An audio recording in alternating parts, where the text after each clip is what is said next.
पाकिस्तान में और कराची में भी एक ऐसी ही पुरानी बिल्डिंग आबाद है जो कि तकरीबन 150 साल से ज़ायद पुरानी बिल्डिंग है। Yes, you heard it right, 150 साल से ज़ायद है वो, और वो अभी तक खड़ी है। पहले वो गवर्नमेंट उसको रन कर रही थी उस वक्त की, लेकिन उसके बाद उसे एक प्राइवेट सेक्टर ने भी ज्वाइन किया और अब दोनों मिलकर रन कर रहे हैं। और वो स्कूल एक बहुत ही प्रेस्टीज इदारे में तब्दील हो चुका है। एक ऐसा स्कूल जहाँ से पढ़ के निकलने वाले बच्चे खुद भी प्राइड फील करते हैं। वहाँ की एजुकेशन का स्टैंडर्ड अभी तक बहुत ही हाई है। जब मुझे ये बात पता चली कि एक ऐसी बिल्डिंग अभी भी स्टिल एग्जिस्ट कर रही है जो कि 150 साल से ज़ायद हो चुके हैं और बच्चे वहाँ से पढ़कर निकल रहे हैं, तो सबसे पहले तो मुझे ख्याल आया, जो आपको भी आया होगा, 150 साल से ज़ायद बिल्डिंग खड़ी है और कराची की जो सड़कें हैं उनका क्या हाल है। लेकिन वो बात एक अलग ही है। दिल को तो लगती है बात कि भाई उस वक्त की कंस्ट्रक्शन अभी तक चल रही है और जो एक महीने की जो चीज़ें होती हैं वो वहीं की वहीं। लेकिन खैर ये अलग टॉपिक है, हमारे दिल रोता है इस टॉपिक को लेके। लेकिन जब मुझे पता चला 150 साल पुरानी बिल्डिंग अभी तक खड़ी है, आबाद है और बच्चे पढ़ के निकल रहे हैं, तो हमने सोचा क्यों ना बच्चों को बुलाया जाए और पूछा जाए। इस बिल्डिंग का नाम जो है वो है NJV स्कूल, और इस NJV का फुल फॉर्म क्या है ये उन्हीं बच्चों से जानेंगे। तो हमारे पास 3 स्टूडेंट्स वहाँ से मौजूद हैं जो कि अलुमनाई स्टूडेंट्स हैं, उन्हें वेलकम करते हैं। हमारे साथ मौजूद हैं मोहम्मद यज़दान, अस्सलाम वालेकुम। फिर मौजूद हैं, अच्छा यज़दान जो है मैं आपको बता दूँ ये अलुमनाई हैं और assistant director at Filmwala pictures and inspiring film maker बन चुके हैं। भाई वाह, माशाल्लाह, ज़बरदस्त। उसके बाद हमारे साथ मौजूद हैं सरफराज सरवर जो कि ये भी अलुमनाई है, fast BS computer science student हैं। उसके साथ साथ अस्सलाम वालेकुम, कैसे हैं आप? उसके साथ हैं बीनिश कुलसूम, ये भी अलुमनाई हैं, inspiring photographer and content creator. वाह भाई, बच्चे जो हैं निकल के कहाँ से कहाँ पहुँच चुके हैं, माशाल्लाह। बहुत बहुत शुक्रिया तशरीफ़ लाने के लिए, और लोगों को इंस्पायर करेंगे आप यहाँ पर बैठ के कि एक ऐसे इदारे से बच्चे निकल के जो अलुमनाइज़ हैं वो कोई कंटेंट में आगे जा चुके हैं, तो कोई फिल्म मेकिंग कर रहे हैं, तो कोई कंप्यूटर्स कर रहे हैं। भाई सबसे पहले बहुत शुक्रिया तशरीफ़ लाने के लिए, और हम सबको आप जैसी यूथ पर फ़ख्र है, और ऐसी यूथ निकल कर आएगी तो फिर पाकिस्तान भी तरक्की करेगा। सबसे पहले मैं बात करूँगी आपसे, NJV stands for? It stands for Narayan Jagannath Vidya. Narayan Jagannath Vidya. Narayan Jagannath Vidya. Probably ये उस वक्त के एजुकेशन सेक्टर के कोई होंगे जिनकी वजह से बिल्डिंग का नाम ही रखा गया होगा, ऐसा ही है? वही बंदे, ये वही थे। Yes ma'am. ओके, अच्छा, आप किस ईयर में पढ़ के वहाँ से पास आउट हुए हैं? मैम अभी मैं 2025 के अंदर पास आउट हुआ हूँ। अच्छा, यस मैम। तो फिर इस बिल्डिंग का या इस इंस्टीट्यूशन का ख्याल कैसे आया? आपके पेरेंट्स जो थे वो ज़ाहिर सी बात है उन्होंने कुछ ना कुछ नॉलेज, इतने सैकड़ों स्कूल है ना, तो आपके पेरेंट्स ने उस स्कूल में ऐसा क्या देखा कि आपको वहाँ पर एडमिशन दिलाया? मैम बेसिकली मेरा जो ताल्लुक़ है वो एक ज़िले शहीद बेनज़ीराबाद के एक छोटे से शहर काजी अहमद के साथ है, और मेरे बाबा एक किसान हैं, तो वहाँ पे ना रिसोर्स भी लिमिटेड है। और मैं भी बताता चलूँ कि NJV जो है ना गवर्नमेंट ऑफ सिंध और सिंध एजुकेशन फाउंडेशन के साथ मिलकर ना एक स्कॉलरशिप भी बच्चों को प्रोवाइड करता है, और उस स्कॉलरशिप को हम SSESP प्रोग्राम के नाम से जानते हैं। सो बेसिकली उन दिनों मेरे जो एक कज़न का सिलेक्शन हुआ था स्कूल के अंदर, स्कॉलरशिप के अंदर, और उससे पहले नहीं पता था हमें कि कोई स्कॉलरशिप नाम की भी कोई चीज़ एग्जिस्ट करती है। रिसोर्सेज की कमी थी, किल्लत थी बहुत ज़्यादा, और पढ़ने का जुनून भी था। तो बस इन चीज़ों की बुनियाद के ऊपर रिसर्च करना स्टार्ट किया। उसके बाद पता चला कि कोई ऐसा इदारा भी है जो फ्री ऑफ कॉस्ट ना सिर्फ तालीम देता है, but free of cost? Yes ma'am, totally free of cost. ना सिर्फ फ्री ऑफ कॉस्ट तालीम देता है, लेकिन उसके साथ साथ बच्चों के जो इंटरेस्ट हैं लाइक अदर एक्टिविटीज़ के अंदर, गेमिंग हो चाहे कुछ भी हो, उनको भी फ़रोख्त करता है, वो भी सारे रिसोर्सेज फ्री ऑफ कॉस्ट। सो इन चीज़ों ने मुझे बहुत ज़्यादा वो किया। अच्छा, तो ये आपने बताया आपका ताल्लुक कहाँ से है? नवाब शाह के साथ। नवाब शाह। तो आप कराची आए थे पढ़ने के लिए, या इस स्कूल की और फर्दर ब्रांचेस भी हैं जहाँ से आपने पढ़ा? NJV जो है करंटली पूरे सिंध के अंदर 24 स्कूल्स जो है ना ऑपरेट करता है। 24 स्कूल, और करंटली अराउंड 14,000 स्टूडेंट्स हैं जो कि इस तमाम इदारों से तालीम हासिल कर रहे हैं। माशाल्लाह, दैट्स ग्रेट, दैट्स ग्रेट। मैं बीनिश से बात करना चाहूँगी। बीनिश, आप अभी करंटली क्या कर रही हैं? मैं करंटली एज अ फोटोग्राफर और कंटेंट क्रिएटर काम कर रही हूँ एक मार्केटिंग एजेंसी में। मार्केटिंग एजेंसी के साथ आप यहाँ से अलुमनाई हैं, आप पढ़कर निकली, आपका एक्सपीरियंस कैसा रहा? मेरा एक्सपीरियंस तो अगर मैं बताने बैठूँगी तो बहुत नहीं, हम आराम से बैठे हैं, बताइए आप बिल्कुल। बाकी ये है कि मेरा एक्सपीरियंस बहुत अच्छा रहा। मैं आज जो कुछ भी हूँ उसकी जो बेस है ना वो NJV है। अच्छा, इसको आप अगर देखें तो एक स्कूल सिर्फ एकेडमी नहीं होता, वो आपका एक ऐसा इंस्टीट्यूशन होता है कि जहाँ पर आपकी पर्सनल ग्रूमिंग भी हो रही होती है। आपकी दो तालीम के दायरे होते हैं, या तो आपकी माँ की गोद जो पहली होती है, पहली दर्स का, और फिर आपका स्कूल होता है। तो आपकी माँ का जो है वो एक डिफरेंट होता है और स्कूल आपको एक डिफरेंट तालीम दे रहा होता है। तो जो माँ से लिया है वो तो ठीक है, सभी की बेसिक इन्फॉर्मेशन होती है, बेटा सच बोलना, अच्छे काम करना है। स्कूल ने आपको क्या सिखाया, स्कूल ने कैसे ग्रूम किया आपको? स्कूल ने मुझे, फर्स्टली मैं एनजेबी में जब मेरा एडमिशन हुआ था तो 7th क्लास में हुआ था वो। अच्छा। और मैं जब आई थी, मैं बहुत ज़्यादा शाय, इंट्रोवर्ट, किसी चीज़ में पार्टिसिपेट नहीं करना, क्योंकि जब आप एक छोटे स्कूल से, मतलब एक नॉर्मल स्कूल से आ रहे होते तो वहाँ पर इतना ज़्यादा फैसिलिटीज़ नहीं होती, इतना ज़्यादा बच्चों को आगे पुश नहीं किया जाता कि आपने आगे क्या बनना है, क्या करना है। बेसिकली जो है वो करियर गोल कोई सेट नहीं होता। लेकिन जब मैं एनजेबी में आई, मैंने डिफरेंट प्रोग्राम्स में, हमारे डिफरेंट प्रोग्राम्स होते हैं, सीपी का प्रोग्राम होता है जिसके अंदर बच्चों को कुकिंग, फोटोग्राफी, चेस, पेंटिंग, ये सब चीज़ें फ्री ऑफ कॉस्ट सिखाई जाती हैं और सारे इक्विपमेंट, सब चीज़ें दी जाती हैं। तो मैं आई, मैंने सीपी के प्रोग्राम्स में जब पार्टिसिपेट करना शुरू किया। शुरू में तो मैं कुकिंग में ले लेती थी ये सोच के कि बस मुझे वहाँ खाने को मिलेगा, लेकिन मुझे नहीं पता था कि मैंने आगे क्या बनना है। जब मैंने फ़ोटोग्राफी में लिया, मुझे पता चला कि मेरा मेन पैशन है क्या। तो आपको खाना खाते खाते एक दिन कुकिंग की नहीं, वो डिफरेंट क्लासेस होती हैं, वो नेसेसरी होती हैं कि आपने सबने लेनी है ना। अच्छा। वो ये नहीं होती कि ऑप्शनल नहीं होती, वो नेसेसरी बच्चों के लिए की गई है ताकि हर बच्चा अपना जो है वो करियर गोल पहले से ही डिसाइड कर ले कि उसने आगे जाके करना क्या है। तो जब मैंने फोटोग्राफी में लिया, मुझे पता चला कि नहीं, मुझे तो इस चीज़ में मज़ा आ रहा है। तो फिर मैंने उसे वहाँ आपने एक्सप्लोर किया अपने आप को कि मेरा एक्चुअली स्किल इसके अंदर है क्या। ओके, और फिर वहाँ से आपने पूरा प्रॉपर वहीं से सीखा? फिर नहीं, मैंने बेसिक वहाँ से सीखा, मतलब जो बेस होती है नॉर्मल, जो आपका एक्सपोजर ट्रायंगल वगैरह, वो सारा मैंने वहीं से सीखा। फिर हम डिफरेंट प्रोजेक्ट्स में काम करते थे, KLF हो गया, डिफरेंट और प्रोजेक्ट्स होते थे उसके अंदर। और फिर मैंने जो है वो 1 ईयर गैप लिया, फिर मैंने पैरामाउंट बुक्स में काम किया था एज अ कंटेंट क्रिएटर 1 साल। लेकिन वहाँ मुझे लगा कि मेरी क्रिएटिविटी बाउंड हो रही है, क्योंकि बुक्स के बीच में जब आप कर रहे होते ना तो एक ही स्पेसिफिक चीज़ के ऊपर कर रहे होते हैं। तो देन मैंने वहाँ से क्विट किया, मैंने कहा नहीं, बस अब और मुझे आगे कुछ और बहुत कुछ करना है। तो फिर मैंने मार्केटिंग एजेंसी में ज्वाइन किया, यूनिवर्सिटी में एडमिशन लिया। मैं I am currently studying media science at Zabist, और अब जो है वो माशाल्लाह मैं। लेकिन आपकी जो बेस है वो इसी स्कूल से बनी, आपने अपने स्किल को यहीं पर एक्सप्लोर किया, आपको जो अपॉर्चुनिटीज़ मिली वो यहीं से मिली, मतलब जो बेस थी आपकी वो इसी स्कूल ने सेट की, राइट? ऐसा ही है, ये तो बहुत ही अच्छी बात है। मैं बात करना चाहूँगी मोहम्मद यज़दान से।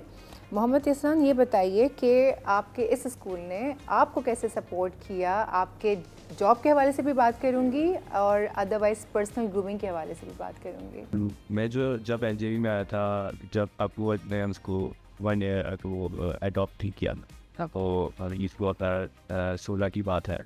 तो जब मैं एनजेबी में आया तो एक बिल्कुल खंडर सी जगह थी, मतलब किताबें बिखरी हुई हैं, ग्राउंड टूटा फूटा है, दीवारें टूटी फूटी हैं।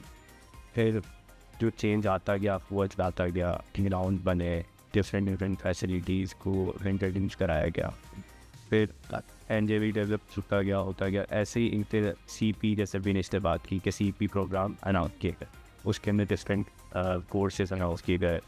तो मेरा इंटरेस्ट जो था, मैंने पहले कभी सोचा नहीं था कि मैं फोटोग्राफी करूँगा, अपने फिल्म मेकिंग करूँ। पहले से ये टिपिकल माइंडसेट लोगों का यही था कि आपने या तो डॉक्टर बनना है, या तो इंजीनियर बनना है, या तो आप किसी आर्मी या फिर किसी गवर्नमेंट जॉब पे चले जाए। लेकिन जब मैं एनजेबी आया तो सीपी वगैरह पे मैंने पार्ट लिया, एक्स्ट्रा करिकुलर एक्टिविटीज़ में मैंने ज़्यादा पार्ट लिया। मेरा एकेडमिक्स इतना ज़्यादा अच्छा नहीं है जितना मेरा स्किल सेट है। तो टीचर से भी, कुछ टीचर्स थे जिन्होंने सपोर्ट किया, और कुछ टीचर्स थे बोलते यार आप क्या फालतू काम में वो, ये काम नहीं आएगा, पढ़ाई काम नहीं। लेकिन नहीं, मैंने अपना पैशन एक साइड पे रखा। फोटोग्राफी के मैंने लगातार 3-4 सीपी कोर्सेज लिए गए।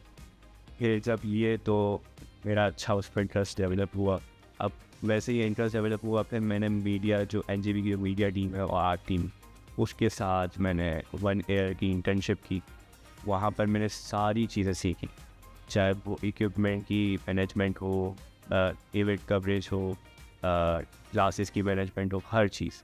फिर दैन कुछ इश्यूज़ आए तो मैंने वहाँ से क्विट किया और दैन फिर मैंने एक Dubai based marketing agency join की जो कि अपना रियल एस्टेट का भी काम कर रही है।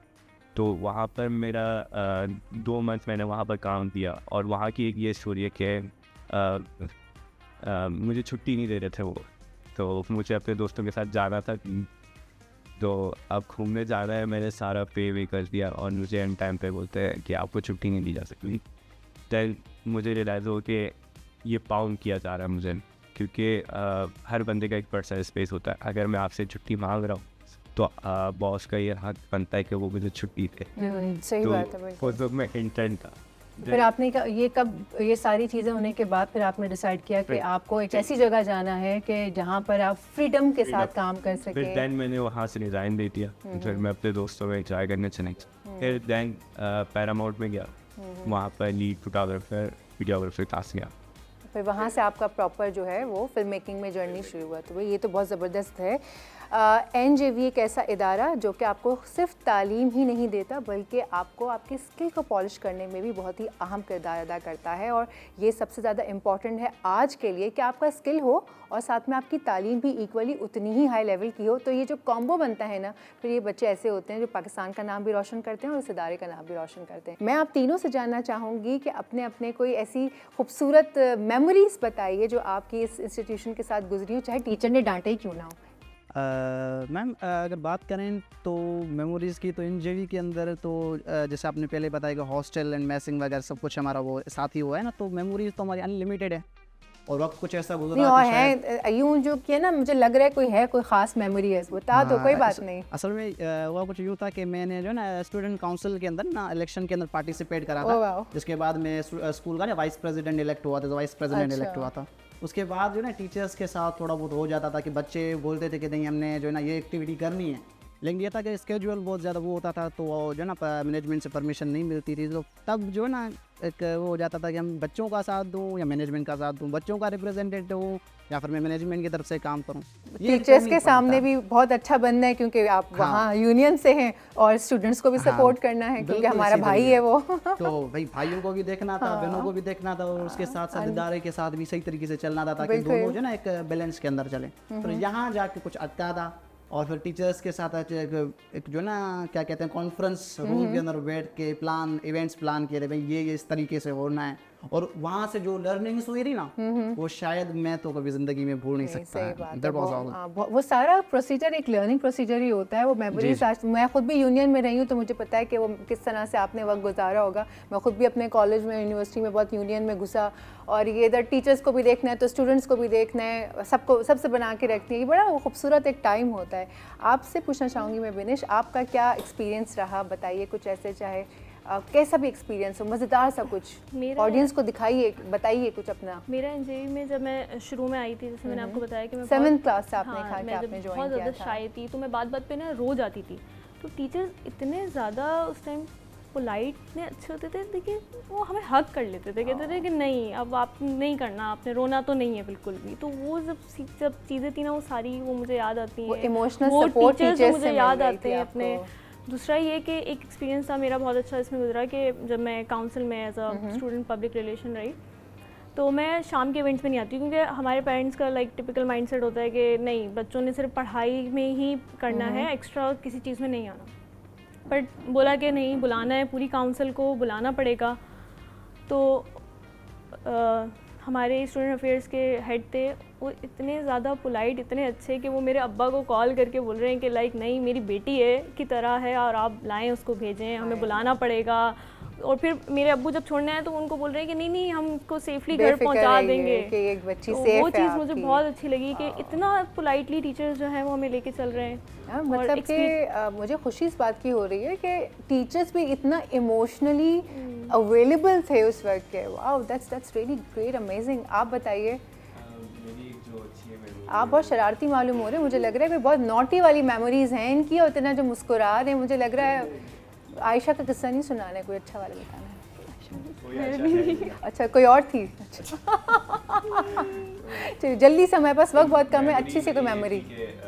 7th क्लास में मैं था तो देन एक कंपटीशन करने गए थे हम, पूरे स्कूलिंग सिस्टम से हुआ था, मतलब कराची की डिफरेंट स्कूल्स है वहाँ पर। फिर वहाँ पर मैंने एक फ़र्स्ट प्राइज़ जीता। दैन जब मैं वापस NJV आया तो मेरी मम्मा वहीं पर पढ़ाती थी। अच्छा। दैन में एक टीचर जो है मिस आया, उन्होंने बहुत सपोर्ट किया इमोशनल, और बहुत ज़्यादा सपोर्ट किया उन्होंने। तो उन्होंने मम्मा को कॉल की कि आप ऊपर आए। गुस्से में मैंने बोला आप ऊपर आए, आपके बेटे ने क्या कारनामा अंजाम दिया है ये। मम्मा गुस्से में ऊपर आई क्लास, मम्मा मुझे डांटने लग गई। फिर मिस आया आई और फिर उन्होंने बताया कि ये फ़र्स्ट प्राइज़ जीत के आया है, और दैन फिर पूरे स्कूल में यज़दान होने वाला है। तो वो मेरे लिए एक बहुत अच्छा मोमेंट है कि हमें भी एक खुशी proud हो moment रही था है, कि जाहिर सी बात है। फर्स्ट प्राइज़ में जीत के आया हूँ और सारे कराची के स्कूल से। तो वो एक बहुत अच्छा एक्सपीरियंस था। भाई आप तीनों से मिलकर मुझे बहुत अच्छा लगा, और मैं चाहूँगी कि आप वक्तन फ़वक्तन डिफरेंट चैनल्स पर जाके अपना एक्सपीरियंस शेयर करते रहें, ताकि बच्चों को पता लगे कि भाई ऐसे इंस्टीट्यूट भी हैं। माँ और स्पेशली सारे पेरेंट्स को ही पता होना चाहिए कि आज भी पाकिस्तान में ऐसे इंस्टीट्यूशंस एग्जिस्ट करते हैं जो अपनी लेगेसी लेकर चल रहे हैं, जो बच्चों को सिर्फ एजुकेशन नहीं दे रहे हैं, उनके स्किल को भी पॉलिश कर रहे हैं। उनके टीचर्स ख़ास तौर पर इमोशनली अवेलेबल हैं स्टूडेंट्स के लिए। ये बहुत ही अहम चीज़ होती है कि स्टूडेंट और बच्चे का जो एक रिलेशन है वो कैसा है। और यहाँ पर सिर्फ तालीमी रिलेशंस की बात नहीं हो रही, यहाँ पर जो इमोशनल कनेक्टिविटी यहाँ मिलती है आके, मुझे लगता है ये बच्चों का तो पेरेंट्स और ये जो टीचर्स का जो एक लव ट्रायंगल बनता होगा ना, ये भी बहुत मज़ेदार होता है। क्योंकि जब आप तीनों की सपोर्ट होती है ना बच्चे को, कि उस्ताद भी आपको उसी तरह से प्यार कर रहा है, समझा रहा है, माँ बाप की भी उसी तरह से सपोर्ट मिल रही है, इदारा भी आपको सपोर्ट कर रहा है, तो आपका बच्चा ना चमकदार हीरा बन के निकलता है, जो आपका नाम नहीं रोशन करता, सारे ज़माने का नाम रोशन करता है, पाकिस्तान का नाम रोशन करता है। वो फिर आपके लिए ना फिर एक लेगेसी स्कूल के साथ साथ लेके चल रहा होता है। तो भाई ये जो NJV स्कूल है, मैं ख़ुद से ऐसे स्कूल का शुक्रिया अदा करना चाहूँगी जो ऐसे हीरा बच्चे जो है वो निकाल रहे हैं। बहुत बहुत शुक्रिया आप सबके तशरीफ़ लाने का।